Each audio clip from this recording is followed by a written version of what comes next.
চন্দ্রকোনা থানার বেটাক গ্রামে হুম। যে মুহূর্তে কালকে রাত্রিতে জলঝড় শুরু হয়েছে সেই মুহূর্তেই যখন দোকান দিতে যাবে, সাবানের বাক্স সাজাচ্ছিল, সেই মুহূর্তে ওকে অ্যাটাক করে গোগ্র সাপ।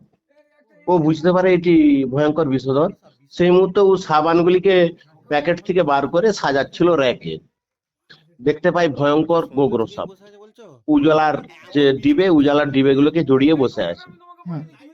আমাদেরকে ফোন করে, কিন্তু সেই মুহূর্তে প্রচন্ড ঝড় বৃষ্টি হওয়ার জন্য সেই মুহূর্তে যেতে পারিনি। একটু পরেই আমরা গিয়ে পৌঁছাই। পৌঁছানোর সময় যে দেখি না একই জায়গায় বসে আছে গোগ্র সাপ। চন্দ্রকোনা থানার বেটাক গ্রামে মন্ডলদের বাড়িতে মুদি দোকানে হুম। আমরা যে সাপটি কোনো রকমে উদ্ধার করলাম এবং মানুষকে সচেতনতা বার্তা দিয়ে এলাম। আসল কথা কি, হ্যাঁ, চারিদিকে তো এখন বৃষ্টি হওয়ার জন্য ডুবে গেছে।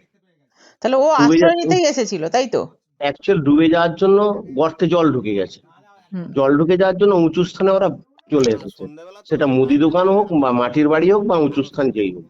সাপ কিন্তু এখন যেহেতু মাঠে ঘাটে জলে ভর্তি হয়ে গেছে, ওরা কিন্তু উঁচু স্থানে যাবেই, এটাই নিয়ম।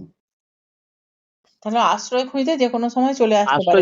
আশ্রয় খুঁজতে মুদি দোকানই হোক, মাটির বাড়ি হোক বা পাকার বাড়ি হোক, যে কোনো জায়গায় ওরা চলে যেতে পারে। আচ্ছা, আশ্রয় যখন ওরা খুঁজতে আসে ওরা কি মানে একটা নির্দিষ্ট জায়গাতেই বসে থাকবে, এরকম একটা ওরা ব্যাপার? নির্দিষ্ট একই জায়গায় বসে থাকবে, তার কারণ ওরা তখন ভীত সন্ত্রস্ত। আর কারণ যাবার তাড়া নেই। ওদের বাসস্থান হারিয়ে গেছে। ওরা যে কোনো একটা স্থায়ী বাসস্থানের জন্য ওরা ওয়েট করে, যার জন্য ওরা একই জায়গায় অনেকক্ষণ বসে থাকে। ধরুন সাপটা যদি আপনি না ধরতে যেতেন, তাহলে কতক্ষণ পরে যেত, মানে চলে যেত তাহলে সাপটা? তাহলে কিন্তু মুদি দোকানের বিপদ হয়ে যেত। তার কারণ হচ্ছে, এমনিতেই একজন গ্রাম বাংলার দোকানদার সাপ দেখলেই তারা ভীত সন্ত্রস্ত। তার উপরে যখন জল থেমেছে, গোটা গ্রামবাসী হাজির হয়ে গেছে। আমরা না গেলে একটা আতঙ্ক তৈরি হয়ে যেত ওই গ্রামে। না না, বলছি কিন্তু ওই সাপটা নিজে থেকে কখন চলে যেত? ও তো আশ্রয় নিতে এসেছিল, অ্যাকচুয়ালি ও সেটাই ভালো ভাববো। জায়গায় আশ্রয় পেয়েছিল, ও তো যাবে না। ও ওখানে আবার ভালো করে হ্যাঁ, সংসার ও গুছিয়ে ভালো বসতো। করে ও আশ্রয় নিয়ে নিয়েছিল। তার কারণ ও দেখেছে একটা উঁচু স্থান, ভালো আশ্রয় পেয়ে গেছে। যাবে না, গোগ্র সাপ যদি ভালো আশ্রয় পায় ওই বাড়ি থেকেই যাবে না। আমার নাম Malay Ghosh, wild life rescuer. মুখ গলি দিয়েছে নাকি? হ্যাঁ, মুখ করে মুখ করতে মুখটা আগে লাইটটা দেখো আমাকে, সরে যা, বলে গেছে। কদিকে আমি ও গলে গেছে। হ্যাঁ, মালটা গলে গেছে। আমার লাইটটা মুখে নিয়ে নাও তুমি।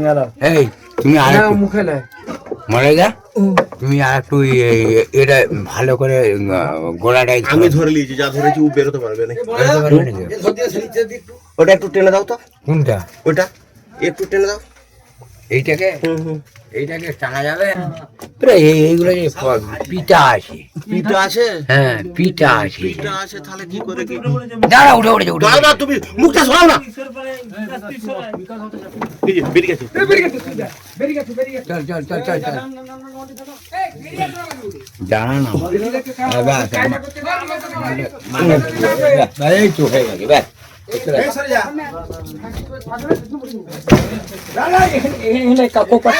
দাও দাও দাও। বলছে যে সামনে কি মালটা খুব সাপ্লাই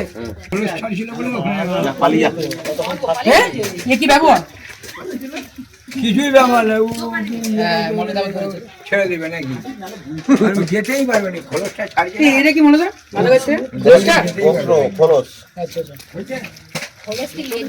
অ্যাকচুয়ালি ভুসিমাল দোকানে মাল কিনতে এসেছে। ও আচ্ছা, টাকা তো নিয়েছেন? টাকা নিয়ে আসেনি, ওই জন্যই মাল নেয়।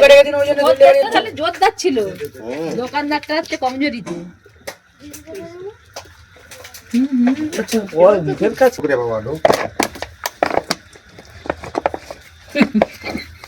আরে ছাতা ডালে কানে ঘুরতে পারছিনি ছাতরা সালা আবার ব্যাক করছে। এই আবার ব্যাক করছি ভাই।